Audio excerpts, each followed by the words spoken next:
Hey guys, I'm back, and I thought I would tell you guys a story about, I was gonna say it, I don't know why I have to anymore, but basically met him off Tinder. We'll call him Cody. We had the same hobbies. We used to hang out a lot. Things that I probably should have noticed, should have been red flags, which didn't really catch me off guard. Weird things like, when I met him, he had just moved into this house with a bunch of roommates. They're all buddies, you know. He tells me that he has another apartment that he needs to clear out before the end of the month. He's now living in this place, so yeah. Since I had a car, he was like, do you mind helping me move some stuff from this place to my new place?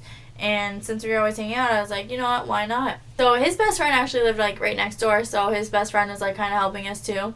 This place is also a mess. It looked like a tornado went through it. He's just like, take everything and just put it in trash bags. We'll bring it to my house and then I'll sort through it later. I'm like, I'm starting to put everything in trash bags. I'm going through like the closet in his room or something. I knew he lived with his ex-girlfriend, finding like these old portraits that they did together. I also found her like old underwear and shit. Cody, I found your old girlfriend's songs, and he was just like, I'm not touching those. Nope, I'm not touching. And he like threw them in, and I was just like, okay, cool.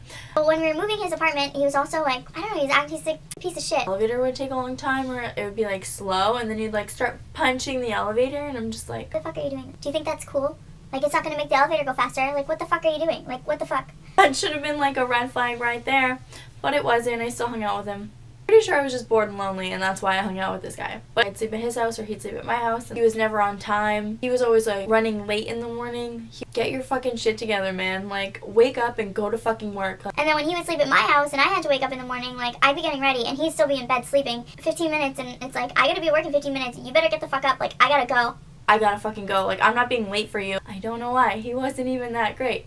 Another thing is that, like, so he would always cry, but then out in public, he's always so tough. So it's really annoying. When we were alone, this motherfucker used to cry like a baby. he used to fucking cry like a fucking baby. Uncontrollably sobbing. I'm a crier. And I'm a pretty sensitive person, but oh my god, I've never dated somebody that was so fucking emotional. Sometimes seeing emotion in somebody is really nice, you know? Seeing that somebody cares, but when you're crying all the time, It's just not a great scene.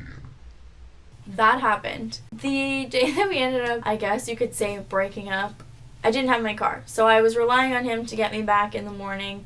Because I wanted to go to the gym before I went to work. I like woke up and I'm like, hey, like, let's get up. And he was like taking his sweet ass fucking time like normal. And then in the car, he's just like, you know, like, I don't even think you want to be with me. Like, you don't even tell anybody we're in a relationship. Well, it's because you're embarrassing as fuck. do not fucking go near me anymore. Like, I don't want anything to do with you. Now, I had audio recorded this, but for some reason I don't have it anymore. I've broken my phones so many times. So we're arguing. He's like, you don't want to be my girlfriend. You don't want me to be your boyfriend. And I'm like, yeah, basically. He basically gets to my house and he pulls into the parking lot.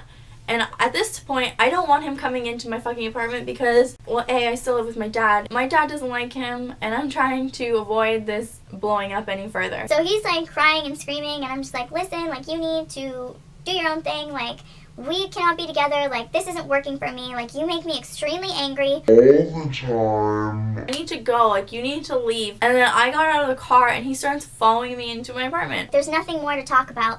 Like, you crying, like, I'm sick of seeing you cry. I'm sick of this in front of my face. Like, you need to go.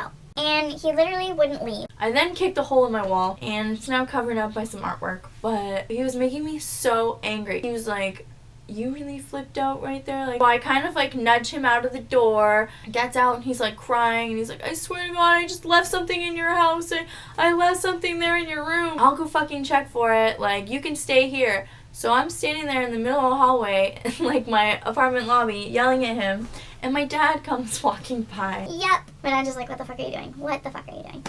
My dad's like, what the hell is going on? He won't fucking leave me alone. And he's like, you really hurt me, Kim. My dad's like, Okay, go away. and then he just kind of like left, and he's a pretty big scumbag loser. He was also a big cokehead. So he's doing it. Here, do this one.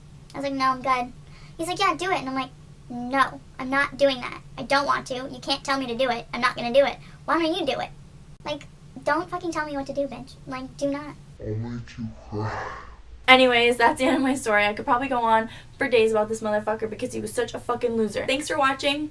Comment, like, subscribe if you have any questions, comments, concerns, I don't know.